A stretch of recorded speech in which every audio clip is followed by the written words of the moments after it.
하나님의 크신 사랑과 은총이 여러분의 삶에 함께 하시기를 빕니다.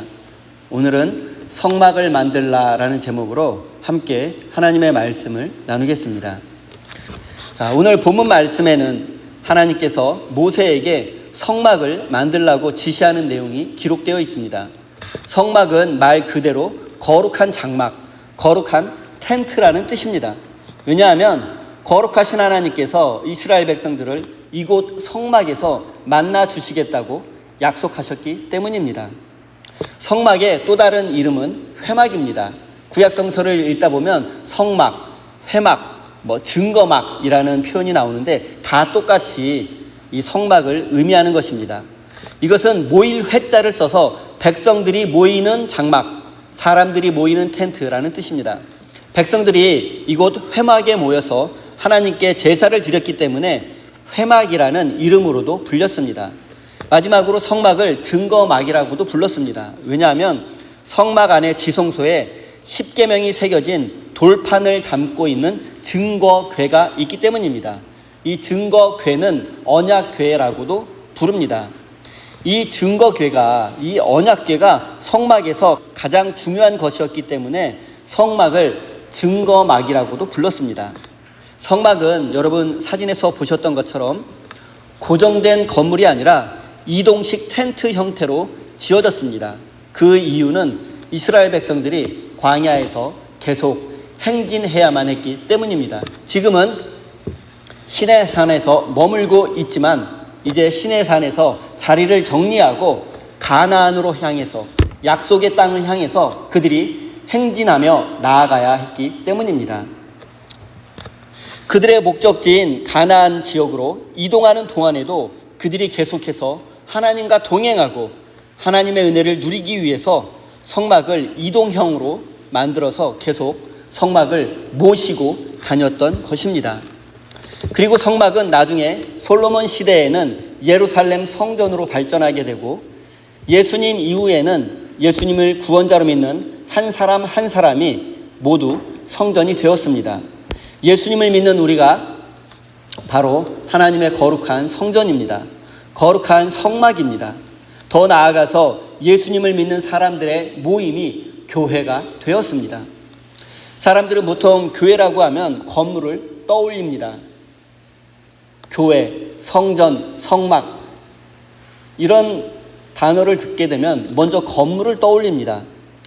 그 교회가 어디에 있어? 라고 말할 때 그 교회는 장소와 건물을 의미합니다. 또 예를 들어서 우리 세임교회를 설명할 때 그 교회 권석 목사님네 교회라고 말하기도 합니다. 하지만 이런 표현은 모두 잘못되었고 틀린 표현입니다. 교회는 예수님을 구원자로 믿는 사람들의 모임이며 우리 성도들 한 분 한 분이 모여서 우리 세임교회가 된 것입니다. 이 건물은 성전도 아니고 교회도 아닙니다. 단지 우리들의 예배 장소일 뿐입니다. 저는 지금 교회 건물이 의미 없다거나 필요 없다고 또 건물로서의 교회를 폄하하는 게 아닙니다. 성막과 성전 그리고 교회의 본질은 건물이나 장소에 있는 것이 아니라 하나님을 향한 믿음에 있다라는 사실을 강조하는 것입니다. 건물로서의 교회도 필요하고 또 우리가 교회를 깨끗하게 관리하고 청소하는 일도 모두 하나님의 일입니다. 그리고 교회라는 이 공간과 이 장소, 이 시간에 우리 성도들이 함께 모여 예배하는 것이 하나님의 은혜를 받는 가장 확실한 방법이라는 사실도 잊지 마십시오. 다시 성막으로 돌아가겠습니다. 성막의 가장 큰 특징은 바로 이동이 가능하다는 점입니다. 이스라엘 백성들은 광야 생활 40년 동안 이 성막을 분리해서 어깨에 메고 다녔습니다. 그리고 성막의 가장 큰 역할과 기능은 바로 이곳에서 하나님을 만날 수 있고 죄의 용서를 받을 수 있다는 점입니다. 즉 하나님의 은혜를 받을 수 있는 장소가 바로 성막이었습니다. 그렇기 때문에 광야의 백성들에게 가장 중요한 것이 바로 성막이었습니다. 그런데 생각해보면 하나님의 입장에서는 성막이나 성전이 필요하지 않습니다. 생각해 보십시오. 아브라함과 이삭과 야곱 시절에는 성전이 존재하지 않았습니다. 하지만 하나님은 그들에게 찾아가셨고 그들을 만나 주셨습니다. 이때에는 그들이 하나님을 만나고 싶어도 만날 수는 없었습니다. 단지 하나님이 그들을 찾아가서 만나 주신 것입니다. 내가 하나님을 만나고 싶다고 만날 수 있는 게 아니라 하나님이 나를 찾아오셔야만 만날 수 있었습니다. 성막 이전에는. 그런데 하나님께서 모세를 통해서 광야의 백성들에게 성막을 만들라고 명령하셨습니다. 그리고 그 성막에서 백성들을 만나 주시고 그들의 죄를 용서해 주시고 그들에게 은혜를 베풀어 주시겠다고 약속하셨습니다. 이 하나님의 약속이 머무는 곳이 바로 성막입니다. 성전이고 교회입니다. 당시 상황을 한번 생각해 보겠습니다. 이스라엘 백성들은 이집트 제국에서 탈출한 지 몇 달 지나지 않았습니다. 대략 한 6개월 정도 지났을 것입니다. 그동안 홍해바다가 갈라지는 기적을 경험했고 만나와 메추라기를 먹었으며 반석에서 샘물이 솟아나는 기적도 경험했습니다. 그리고 사막의 유목 부족인 아말렉과의 전투에서도 승리했습니다. 하지만 이 놀라운 일들을 경험했음에도 불구하고 백성들은 끊임없이 원망하고 불평했고 다시 이집트로 돌아가서 노예로 사는 편이 낫겠다고 출애굽 자체를 부정하기도 했습니다. 이런 상황에서 백성들은 시내산에 도착하게 되었습니다. 그리고 하나님은 그들에게 십계명을 주셨고 안식일과 안식년을 주셨고 또 사회적 약자를 돌보라는 율법을 주셨습니다. 이후에 모세는 시내산에 올라가서 40일 동안 머물면서 하나님으로부터 율법을 수여받았고 하나님과 언약을 맺었습니다. 이 언약이 바로 시내산 언약입니다. 이스라엘 백성들이 하나님께서 주신 율법과 계명을 지키면 그들은 하나님의 백성이 되고 하나님은 그들의 하나님이 되어서 그들을 지켜주시고 구원해 주시고 축복해 주시겠다고 하셨습니다. 이것이 바로 시내산 언약의 내용입니다. 그리고 하나님은 시내산 언약을 맺은 직후에 백성들에게 성막을 만들라고 명령하셨습니다. 왜냐하면 그들에게 율법을 지킬 수 있는 힘, 즉 시내산 언약을 지킬 수 있는 힘을 주시기 위해서입니다.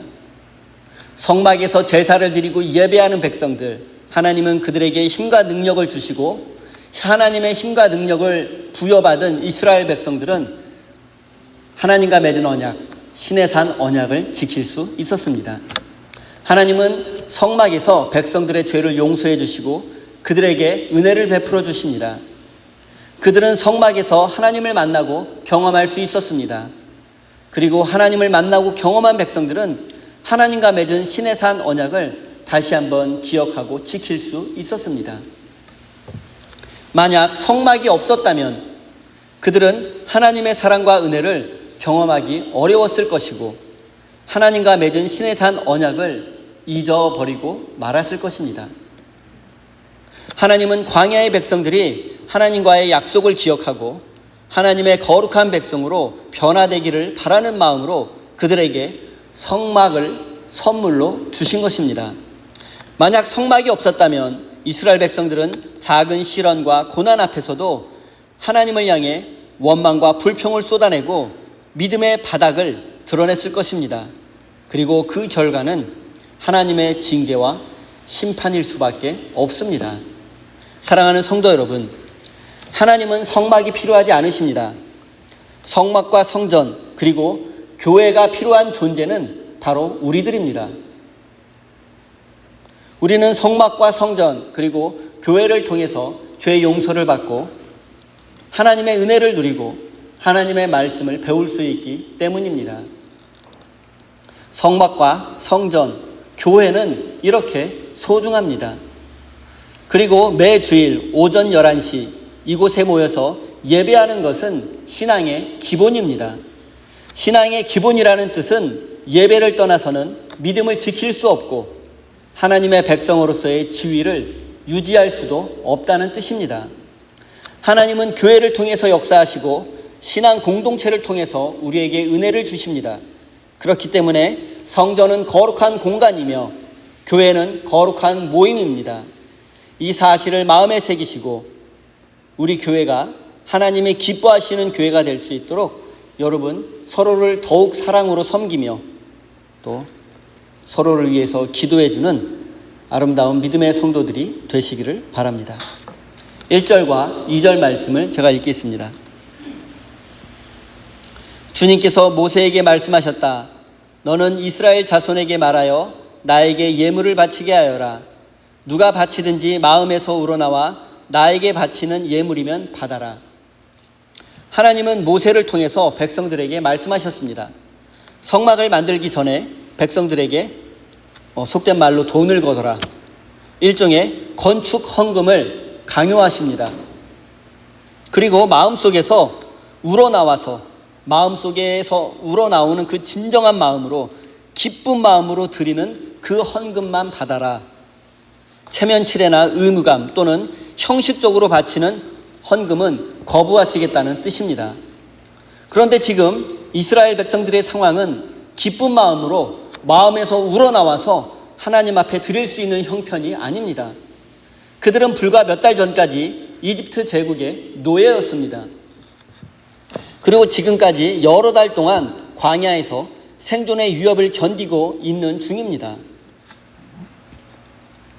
지금 잠깐 시내산에서 쉬면서 재충전하고 있는 중입니다. 그런데 하나님은 성막을 만들어야겠으니 건축 헌금을 하라고 명령하십니다.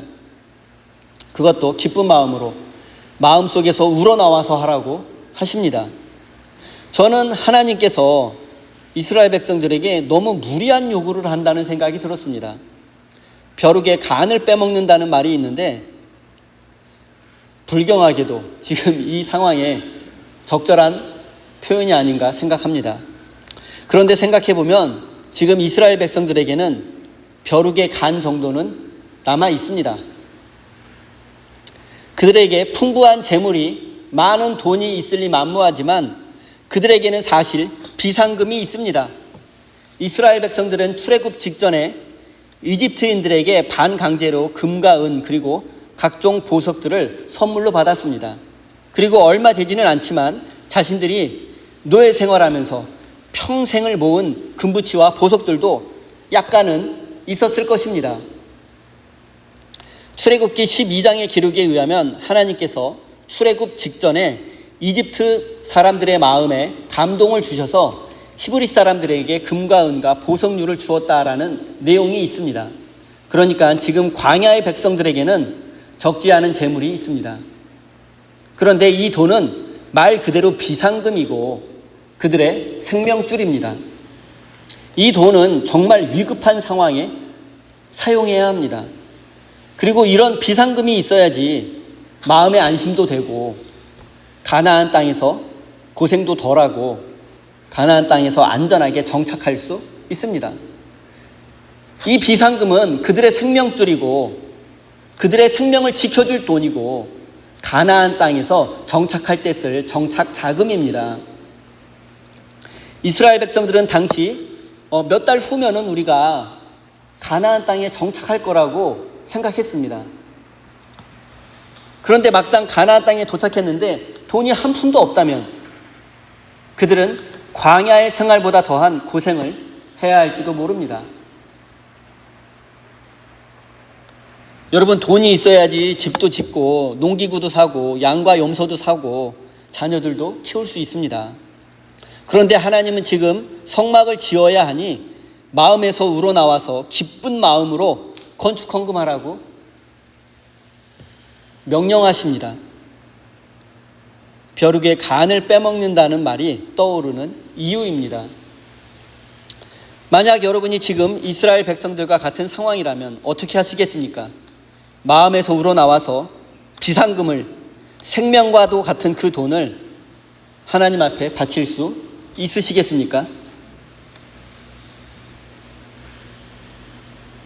이스라엘 백성들은 어떻게 했을까요? 기쁨으로 순종했을까요? 아니면 하지 않았을까요? 결과적으로 그들은 순종했습니다. 성막이 만들어진 것을 보니 순종한 것입니다. 자신들의 생명줄과 같았던 그 돈을, 마지막 비상금을 자원하는 마음으로 마음속에 우러나와서 하나님께 드렸습니다. 그래서 아름다운 장막이, 아름다운 성막이, 성소와 지성소가 세워질 수 있었습니다. 그런데 그들은 과연 어떤 마음으로 하나님께 비상금을 드렸을까요? 그 비상금이 내 것이라고 생각했다면 드리지 못했을 것입니다. 그들은 지금 자신들이 가지고 있는 그 마지막 비상금이 자신들의 것이라고 생각하지 않았습니다. 하나님께서 잠시 나에게 맡기신 것이라고 생각했고, 이 비상금의 최종적인 주인은 하나님이라고 믿었습니다. 그래서 하나님이 필요하다고 하시니 하나님의 것을 마땅히 하나님께 드린 것 뿐입니다. 또 신의 산 언약을 맺은 백성들에게는 하나님을 향한 믿음과 신뢰가 있었습니다. 비상금이 없어도 하나님이 내 비상금이다, 생명줄이 끊어진 것 같아도 하나님이 내 생명줄이다라는 믿음이 있었습니다. 광야의 위협 속에서, 그리고 가나안 땅에서 살아갈 때에도 하나님께서 나의 비상금이 되어 주실 것이다, 하나님이 나의 생명줄이 되어 주실 것이다, 하나님이 나를 안전하게 지켜주시고 나를 구원해 주실 것이다, 이런 믿음이 없으면 하나님께 마지막 남은 비상금을 바칠 수 없었을 것입니다. 그들에게는 하나님께서 나를 안전하게 지켜주시고 보호해 주실 것이라는 확실한 믿음이 있었습니다. 그렇기 때문에 성막 공사를 위해서 자신들의 것을 아낌없이 하나님 앞에 드릴 수 있었던 것입니다. 만약 이스라엘 백성들이 그 비상금이 내 것이라고 생각하고 또 그 비상금이 나를 안전하게 지켜줄 것이라고 믿었다면 그들은 결코 하나님 앞에 바치지 못했을 것입니다. 지금 광야의 백성들은 너희는 먼저 그의 나라와 그의 의를 구하라, 그리하면 이 모든 것을 너희에게 더하여 주실 것이다 라는 예수님의 말씀을 이미 실천하고 있습니다. 사랑하는 성도 여러분, 성막은 우리가 하나님을 만나고 하나님의 은혜를 누릴 수 있는 장소입니다. 하나님은 우리에게 이 성막을 선물로 주셨고 우리가 이 성막 건설에 참여하기를 원하십니다. 우리가 헌신하기를 원하십니다. 부자라고 헌금하는 게 아닙니다. 힘과 권력이 있다고 헌신하는 것도 아닙니다. 믿음이 있어야만 하고 하나님을 향한 신뢰가 있어야만 하고, 이 믿음과 신뢰가 있어야만 헌금도 할 수 있고 헌신도 할 수 있고 하나님을 위해 내 인생을 바칠 수 있는 것입니다. 사랑하는 성도 여러분, 성막 건축을 위해서 그리고 하나님의 영광을 위해서라면 여러분이 소유한 것을 아낌없이 마음속에서 우러나와서 기쁨으로 하나님께 드리십시오. 그러면 하나님께서는 우리를 광야 같은 인생 속에서 지켜주실 것이고 보호해 주실 것이며 마침내 약속의 땅으로 우리를 인도해 주실 것입니다. 이 사실을 믿으시고 순종함으로 하나님의 은혜를 누리는 복된 성도가 되시기를 바랍니다. 3절부터 7절 말씀을 제가 읽겠습니다. 그들에게 받을 예물은 이러하니 곧 금과 은과 동과 청색 실과 자주색 실과 홍색 실과 가는 모시 실과 염소 털과 붉게 물들인 순양 가죽과 돌고래 가죽과 아카시아 나무와 등잔용 기름과 예식용 기름에 넣은 향품과 분향할 향에 넣는 향품과 에봇과 가슴 바지에 박을 홍옥수와 그 밖에 보석들이다. 이것이 하나님께 바쳐야 할 것들입니다. 이것이 당시 이스라엘 백성들이 성막 건축을 위해서 하나님께 바쳐야 할 것들이었습니다. 금과 은과 동과 비단실과 가죽과 기름과 각종 보석류들입니다. 그런데 이 물품들을 자세히 살펴보면 매우 비싼 고가의 물품도 있고 비교적 저렴한 것들도 있습니다. 하나님은 모든 백성들에게 동일한 액수나 동일한 물품을 바치라고 하지 않았습니다. 부자나 가난한 자나 똑같이 비싼 물품을, 제일 좋은 거를 바치라고 하시지 않았습니다. 여러 가지 물품을 말씀하시면서 내가 감당할 수 있는 물품을 바치라고 하셨습니다. 자기 형편에 맞는 것들을 헌금하라고 하십니다. 이것은 제사 드릴 때에도 동일하게 적용됩니다. 제사를 드리는 사람은 반드시 희생 제물을 바쳐야 하는데 각자 자신의 경제적 상황에 따라서 소나 양과 또는 참새와 비둘기 등을 제물로 바칠 수 있었습니다. 여러분, 소 한 마리를 하나님 앞에 희생 제물로 바칠 수 있는 사람은 얼마나 부자였겠습니까? 여러분, 그런데 양 한 마리를 바칠 수 있는 사람은 비교적 중산층에서 약간 그 이상 되는 사람이겠고, 참새나 비둘기를 희생제물로 바치는 사람은 일반 서민들도 하나님 앞에 비둘기나 참새 정도는 바칠 수 있거든요. 중요한 것은, 하나님 앞에 바칠 때 정말 중요한 것은 흠이 없는 것을 바쳐야 합니다. 소는 소인데 더 이상 소로서 역할을 할 수 없는 병든 소를 하나님 앞에 드리는 거죠. 그러면 하나님이 그 병든 소를 받으시겠습니까? 병든 소를 바칠 바에는 그냥 염소나 비둘기를 바치면 되는 거예요. 하나님 앞에 드릴 때에는 내가 할 수 있는 것 중에서 제일 좋은 것, 내가 드릴 수 있는 것 중에서 최선을 다하는 거예요. 하나님이 우리에게 원하시는 것은 최고가 아니라 최선이에요. 하나님이 우리에게 요구하는 것은 많은 것, 큰 것이 아니라 우리의 마음이 담긴 것입니다. 내가 바칠 수 있는 것 중에서 최선의 것, 최고의 것을 바치라는 것입니다. 오늘 본문 말씀의 표현을 빌리자면 마음에서 우러나와야 바칠 수 있는 것입니다. 마음에서 우러나와서 바치는 것, 기쁨으로 하나님께 드리는 것, 이것이 가장 중요합니다. 하나님은 우리의 마음 중심을 보시는 분이시기 때문입니다. 사랑하는 성도 여러분, 하나님께 너무 작은 것, 초라한 것을 드렸다고, 또 너무 적게 드렸다고 자책하거나 부끄러워하지 마십시오.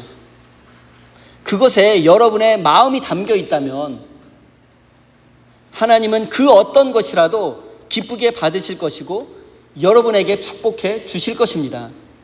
사랑하는 성도 여러분, 여러분의 형편에 부담이 되도록 또는 여러분이 많이 바치려는 그런 마음도 내려놓으십시오. 내 형편은 이 정도밖에 안 되는데 내 형편에 넘치도록 지나치도록 하나님 앞에 바치려고 하지 마세요. 그것도 욕심입니다. 하나님은 그렇게 우리 형편에 지나치게 많이 바치라고 요구하신 적이 없습니다. 다만 여러분이 할 수 있는 최선을 다하시고 여러분의 마음과 믿음을 담아서 하나님 앞에 드리십시오. 이것이 하나님께서 진정 우리에게 원하시는 것입니다.